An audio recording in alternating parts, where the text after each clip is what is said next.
오늘 우리에게 주신 하나님의 축복의 말씀, 종료주일을 맞이해서 마가복음 11장 1절로 10절 말씀을 믿음으로 받겠습니다. 마가복음 11장 1절부터 10절 말씀을 제가 읽어드리겠습니다.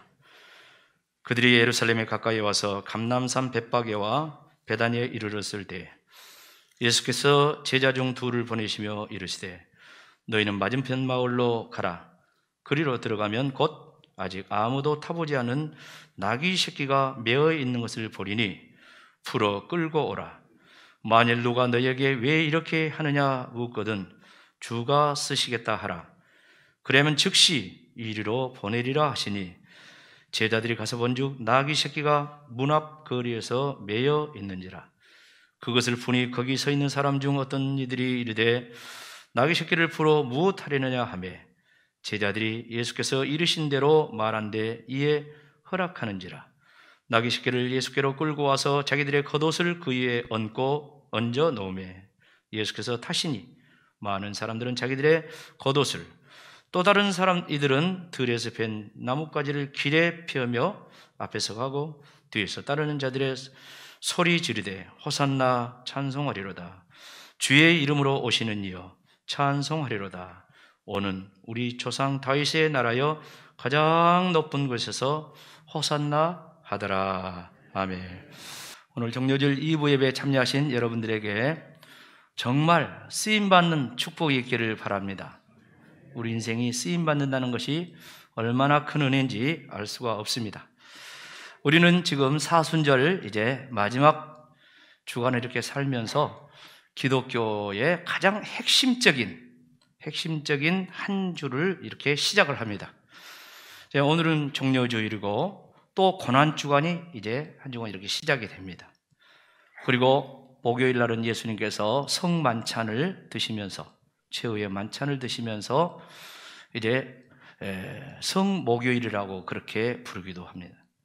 그런가 하면 그 만찬 이후에 예수님께서 이제 겟세마네에 기도하고 가셔서 또 새벽에 체포당하시고 성금요일에 이제 발자취를 걸어가시면서 결국 십자가에 달리셔서 우리 인류를 구원하는 구원의 역사를 이룹니다.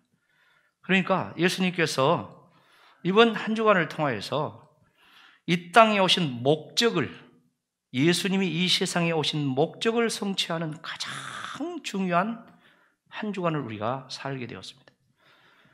이 주일이 이제 지나서 한 주간이 끝나면 그 다음에 기독교의 최대 명절인 부활절, 할렐루야, 부활절이 돌아오지 않습니까? 사랑하는 성도 여러분, 세상에는 종교가 많습니다. 어떤 종교학자들은 그렇게 이야기합니다. 종교 숫자가 얼마나 되냐? 인류가 시작할 때부터 지금까지 아마 그 인류의 숫자만큼 종교가 많지 않겠는가? 이렇게 이야기합니다. 그런데 다른 종교가 있지만 각기 종교의 색깔이 다르고 내용이 다른데 흉내를 낼 수 없는 단 한 가지가 있다면 예수님께서 세상죄를 짊어지시고 죽으셨다가 사흘 만에 부활하셔서 누구든지 그 사실을 믿는 자에게 영생을 주시는 은혜인 줄로 믿습니다. 이 은혜의 역사를 사는 한 주간을 오늘부터 이렇게 쭉 살아가는 겁니다.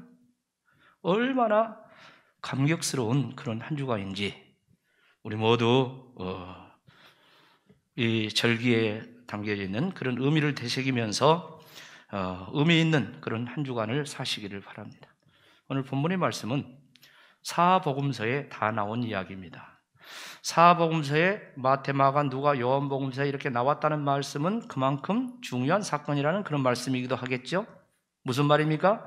예수님께서 우리 인류의 죄를 대속하시기 위해서 십자가의 길을 가시는데 이제 예루살렘으로 입성을 하시는 거예요. 제자들과 함께 예루살렘으로 입성을 하는데 그때 어떤 모습으로 예수님이 입성을 하셨는가? 그 내용을 우리가 읽었습니다. 그러니까 예수님이 만왕의 왕이라고 이렇게 말씀하시는데 예수님이 입성할 때 왕이면은 백마를 타고 와야 될 텐데 예수님 백마를 타지 않고 겸손하여 나귀 새끼를 타셨다고 했어요. 근데 그 나귀 새끼를 탄 과정을 오늘 말씀을 보면은 저 벳박의 마을로 가면은 나귀 새끼가 매여 있을 텐데 너희들이 가서 풀어가지고 와라. 만약에 누가 왜 풀어가냐고 물어보면은 같이 합시다. 주가 쓰시겠다. 주가 쓰시겠다 하라. 그래, 그 말을 하면은 내어줄 것이다. 그렇게 해서 이제 그대로 시행을 하면서 이제 끌고 와가지고 예수님을 그 나귀에 태우는데 자기들의 겉옷을 벗어서 마치 안장을 만드는 것처럼 그 위에 깔고 예수님이 그 위에 타십니다. 그리고 예수님이 행진해 나가는데 거기에 수많은 무리들이 자기들의 또 겉옷을 벗어서 바닥에 이렇게 깔아요. 마치 양탄자를 만드는 것처럼, 카페트를 만드는 것처럼 자기들의 옷으로 길에 딱 갑니다. 그리고 손에 종려가지를 가지고 왔는데 그 종려가지 나무도 깔고 또 손에 들고 흔들면서 호산나 찬송을 합니다. 여러분, 호산나의 뜻이 뭐라고 말씀하고 있습니까? 호산나, 이제 뭐하소서? 구원하소서. 이제 구원하소서. 구원한다는 말은 여러 가지 의미가 있어요. 여러 가지 의미가. 근데 대체적으로 유대인들은 구원해달라는 그 말이 로마의 압제에서, 식민지 생활, 고통에서 자기들을 구원해달라는 그런 정치적인 그런 구원을 대체적으로 갈망을 했어요. 근데 뭐 그런 구원도 받아야 되겠죠.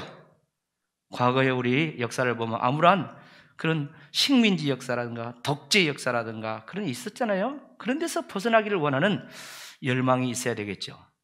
그러나 오늘 진정한 구원의 역사는 그뿐 아니라 영혼 구원의 역사, 죽어도 다시 사는 역사, 영원한 생명을 얻는 역사, 이 구원이 하나님의 구원인 줄로 믿습니다. 근데 어찌됐든 간에 구원해달라고 이렇게 노래를 부르는데 사실은 이 사람들은 나중에 그 손에 돌을 들어가지고 예수님을 향하여 던지잖아요. 내 소원과 안 맞으니까 주님을 거역하는 거예요. 우리는 주님 뜻대로 살아야 될 줄로 믿습니다. 그래서 우리가 주님을 따르려면은 우리 김기주 장로님 기도하실 때 쓰셨지만 자기를 부인하고 자기 십자가를 지고 주님을 따라가야 돼요. 오늘 그 시간이 되기를 축복합니다. 자, 우리 인류의 조상을 아담과 하와로 우리가 잘 알고 있는데 아담과 하와가 범죄한 이래 하나님의 최고의 계획, 하나님의 최고의 관심은 바로 인류를 죄와 사망에서 구원하시는 거예요.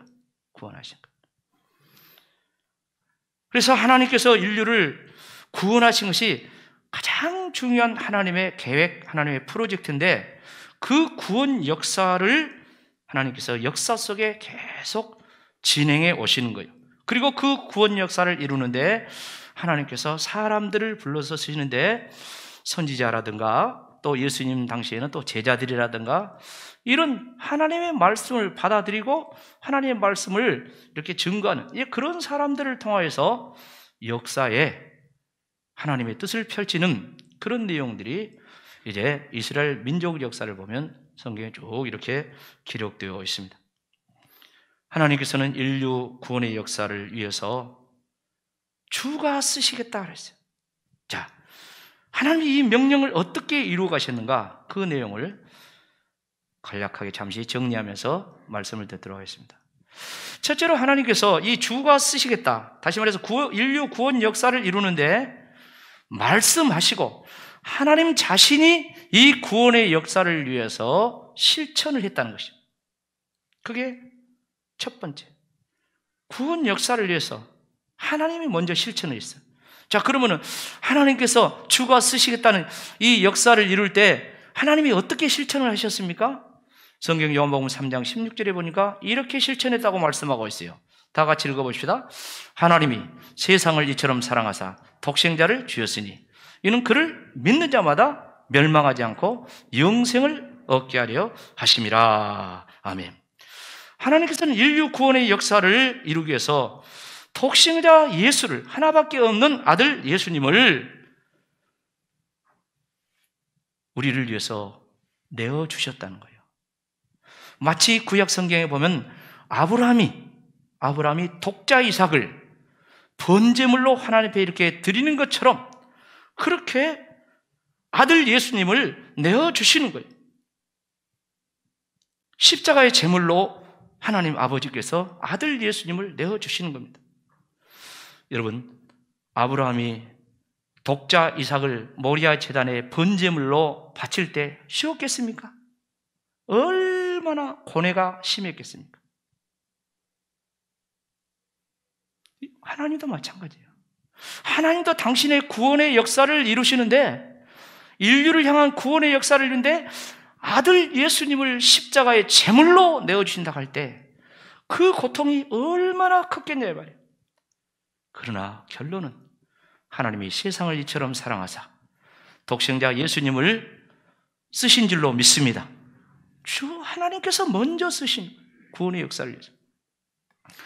그 다음에 두 번째로 인류 구원의 역사를 이루는데 예수님께서 주가 쓰시겠다 하라 하는 이 명령을 실천을 하시는 거예요.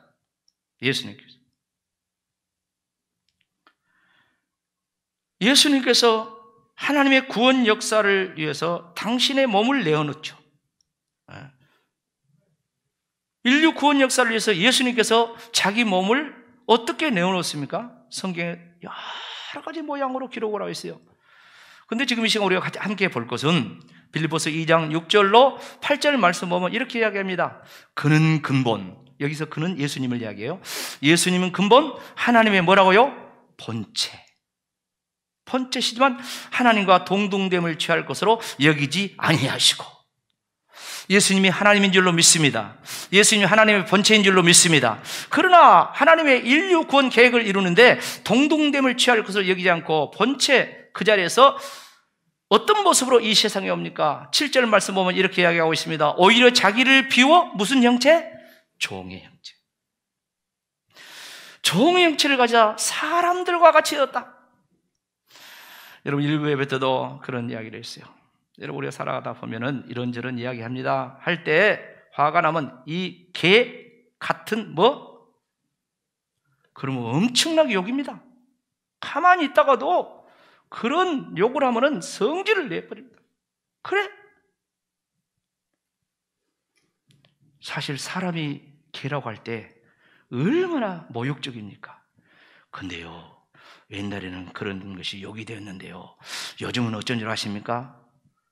애완견을 기르면서 아이고 내 새끼, 아이고 내 새끼, 엄마 왔다, 아빠 왔다. 그래요, 안 그래요? 웃을 일이 아닙니다. 이것은 창조 질서를 거역하는 망할 일입니다.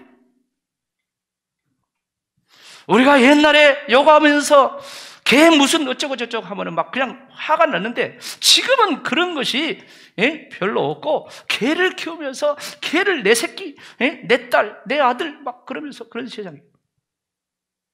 생각해 볼 문제입니다. 쉬운 일이 아닙니다. 근데 예수님이 하나님이셔요. 하나님의 본체신데 우리의 구원을 위해서 창조주가 피조물이 됐고 인간의 몸을 입고 왔다는 거예요. 그게 얼마나 어렵겠냐 이 말이에요. 얼마나.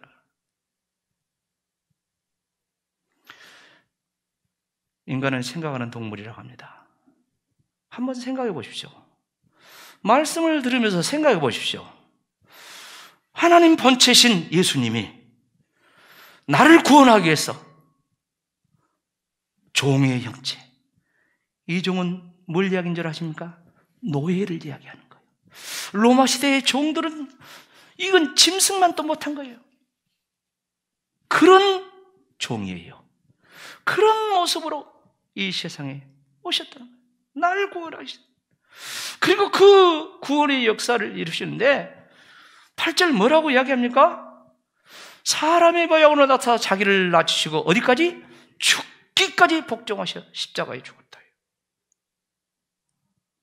근데요, 예수님이 십자가를 지실 때 그 과정을 보면 매를 맞는다든가, 또 아까 종려가지를 들고 구원해달라고 막 노래 부르던 사람들이 예수님이 정치적인 메시아가 아닌 것이 드러날 때 그들은 그 손에 돌을 들어서 막 던지고 그 다음에 침을 뱉고 막 예수님 뺨도 때려요. 그리고 옷을 다 벗겨버려요. 얼마나 날 구원하시기 위해서 우리 주님이 수치와 모욕을 당합니까? 그런데 주가 쓰시겠다 하는 이 과정에 모든 것이 진행되는데 저는 그렇게 생각해요. 항상 느끼는 거지. 예수님이 주가 쓰시겠다고 하는 그 모든 과정이 다 참 힘든 일이지만 이게 제일로 힘들다. 저는 그렇게 생각해요. 마태복음 27장 46절 말씀이에요. 다 같이 한번 읽어봅시다. 시작. 제9시쯤에 예수께서 크게 소리질러 이르시되 엘리 라마 사박다니 하시니 이는 곧 나의 하나님 어찌하여 나를 버리셨나이까 하는 뜻이라. 예수님이 제9시면은 우리 시간으로 환산하면 오후 3시입니다. 십자가에서 6시간 동안 지금 물과 피를 다 쏟으시며 힘없어요. 말이 안 나와요.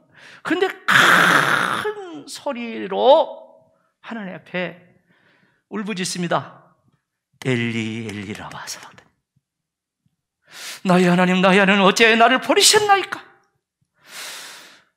주가 쓰시겠다고 할 때 우리의 구원을 위해서 예수님은 당신이 하나님께 버림받은 거예요.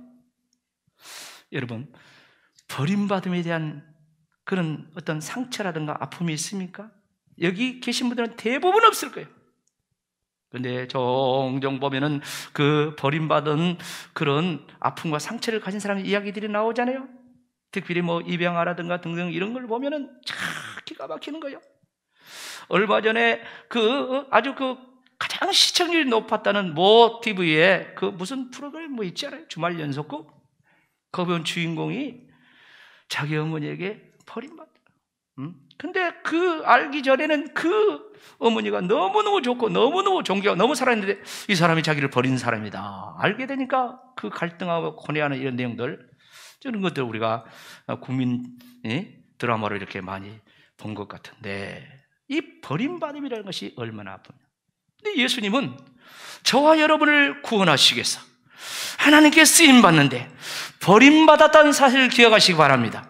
주님이 버림받고 저와 여러분을 하나님이 선택하신 줄로 믿습니다. 여러분, 내가 예수님 믿고 구원받으려 가치를 아셔야 돼요. 적어도 저와 여러분은 예수님 값인 줄로 믿습니다.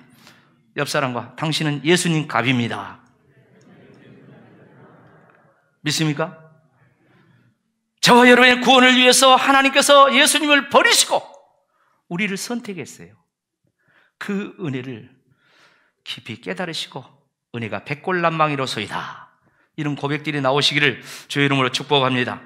마지막으로 하나 더 말씀드릴 수 있는 것은 오늘 본문의 말씀, 이제 인류 구원의 역사를 위해서 누가 주의 명령, 주가 쓰시겠다는 이 명령에 이제 순종하며 실천을 했는가 이 말이에요. 오늘 본문의 말씀 보면 이름 모를 무명의 나귀 주인이죠. 예수님이 인류 구원의 역사를 이루는데 일거수일투죠.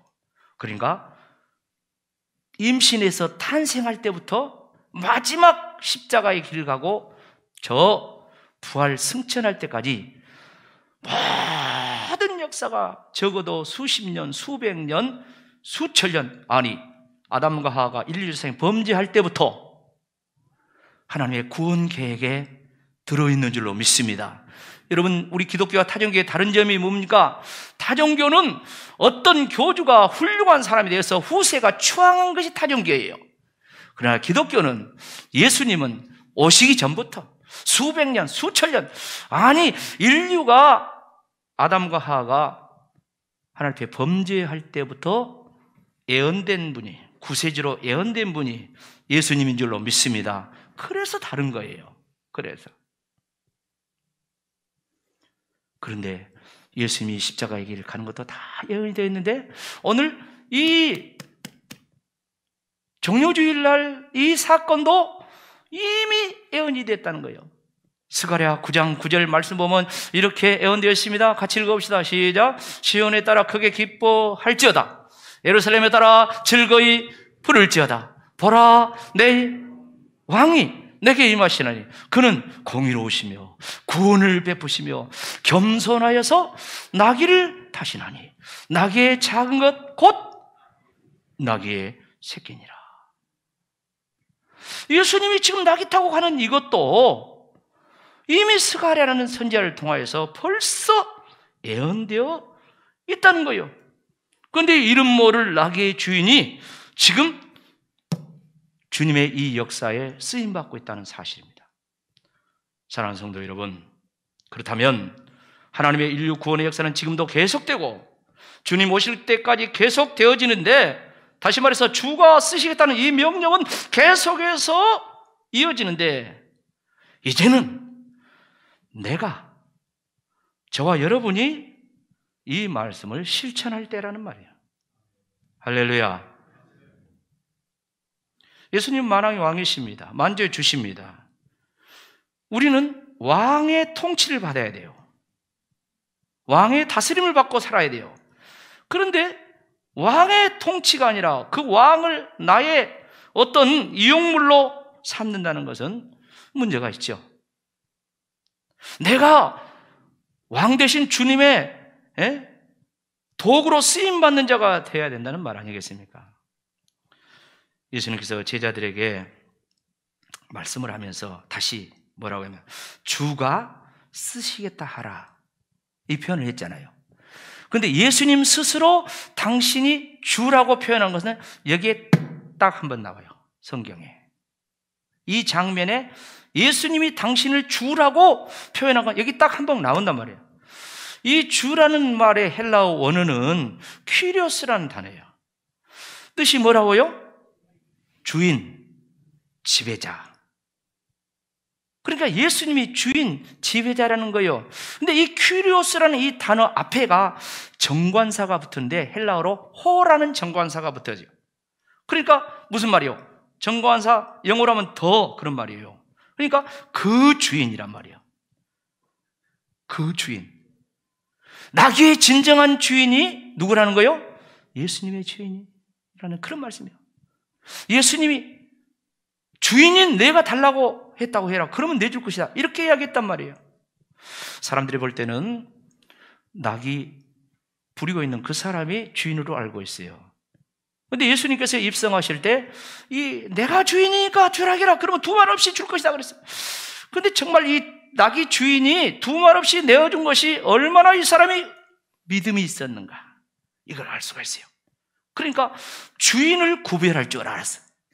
나는 청직이고 나는 관례인이고 이 나귀 새끼를 나한테 맡기신 분은 누구다? 예수님이다. 하나님이다. 이걸 알았기 때문에 두말 하지 않고 이 나귀 새끼를 풀어가라고 내어준 거예요. 이것은 당시에 그 무명의 나귀 임자뿐만이 아니라 오늘 저와 여러분도 마찬가지입니다. 하나님께서 창조주로서 하나님께서 우리에게 모든 것을 맡겨주신 줄로 믿습니다. 오늘 보니까 아주 많은 이렇게 정치인들이 오셨어. 우리 군수님으로 해서 의원님으로 해서 저기 유재관 저 뒤에 다 오셨네. 예? 그런데 저분들이 이제 꿈을 펴고 또 이루기 위해서 막 노력하시고 또 앞으로 나가려고 이렇게 하시고 하는 분들이 오늘 가장 많이 모이신 것 같아요. 그런데 군수의 자리를, 의원의 자리를, 도지사의 자리를, 아니 대통령의 자리를 누가 맡겨주셨다고요? 국민이? 백성이? 이거는 일반인들이 하는 말이야. 국민들이 나를 뽑아줬다. 일반인들이 하는 말이야. 그러나 성경을 보니까 모든 권력은 어디서부터? 위로부터 내려온다. 하나님이 주신 줄로 믿습니다. 그래서 우리 성도들은 내가 어떤 위치에 있든지 어떤 소유물을 가지고 있든지 내가 가지고 있는 재산, 재벌 뭐 등등등 모든 것을 주님이 주인이고 나는 관리인이다. 주가 쓰시겠다 하라. 그때 내어드리는 은혜가 있기를 축복합니다. 나를 내어드리는 거예요. 여러분, 예수님께서 십자가에 달려 돌아가셨습니다. 이제 유대인의 관리법으로는 안식일이 돌아오면은 이제 예수님 금요일날 돌아가셨잖아요. 그럼 토요일이 안식일이야. 그럼 안식일 날 장례를 못 치러. 그러니까 금요일 날 장례를 끝내야 돼. 근데 아무도 예수님의 시신을 모셔다가 장례를 치른 사람이 없어요. 근데 요한복음 말씀 보니까 아리마대 요셉이라는 사람이, 이 사람은 관원이었고 이 사람은 부자였다고 그랬어요. 그러니까 권력도 가지고 있고 재력도 가지고 있고, 그런데 이 사람이 예수님의 제자였는데 그동안은 숨어서 제자였어. 그런데 예수님이 지금 사형 판결을 받고 예수님이 만천하의 죄수다 이렇게 되어 있을 때, 그때 이 니고데모가 빌라도에 가가지고 예수님의 시신을 달라고 해가지고 장례를 치르는 거예요.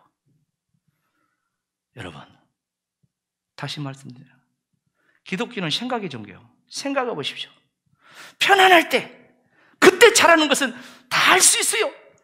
그러나 예수님이 힘들 때, 예수님의 시신을 누구도 거두지 않을 때, 그때 내가 예수 제자다고 하면서 자기 관직과 자기 재물 모든 것을 다 잃어버리는 그런 상황이 뒤따를 텐데, 예수님의 시신을 장례를 치른다. 자기를 위해서 장례하게서 판 새 무덤에다 지었다 했어요. 그때 함께한 자가 누구였습니까? 역시 비슷한 사람이야. 니고데모라는 사람이. 요한복음 3장에 보면 니고데모가 나오죠. 그도 유대인의 관원이었다고 했습니다. 근데 영적인 갈급함이 있어가지고 밤중에 몰래 예수님 찾아왔어요. 어떻게 해야 영생을 얻는가? 예수님 말씀하셨어. 물과 성령으로 거듭나야 하나님 나라 들어갈 것이다. 거듭남을 이야기할 때 이 니고데모는 어떻게 거듭납니까? 늙어서 어머니 못대로 들어갔다가 다시 나와야 됩니까? 영적으로는 빵점이야. 처음 예수님 만났을 때.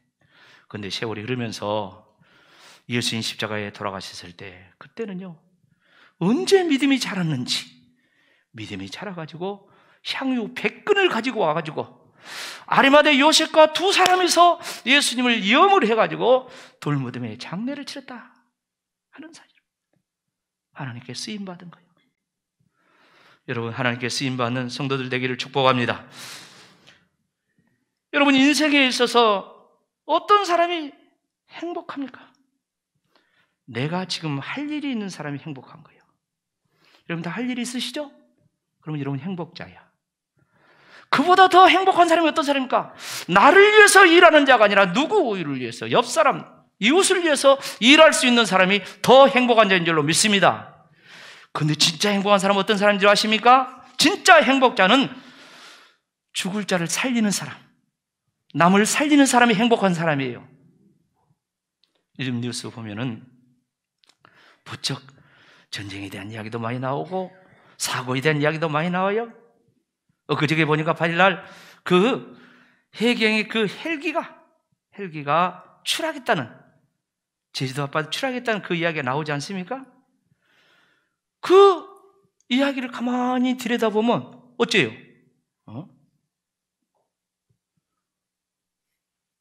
우리 교토 1호라는 그 예인선이 실종이 되어버렸어.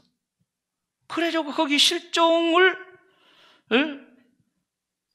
한 이 배를 쑤셔가고 또 그 인원들을 이렇게 쑤셔가기 위해서 우리 3012 군함이 파견돼요. 근데 그 군함에 가서 막 조사를 하는데 안 돼. 전문가가 필요해. 그래가지고 중앙해양 특수구조단 6명을 이 헬기가 태우고 가요. 그래 군함에다가 내려주고 다시 이렇게 돌아오는 거예요. 제주도로 돌아오는데 어쩝니까? 2분도 안 돼가지고 뭐 돼버려요? 추락을 해버려요.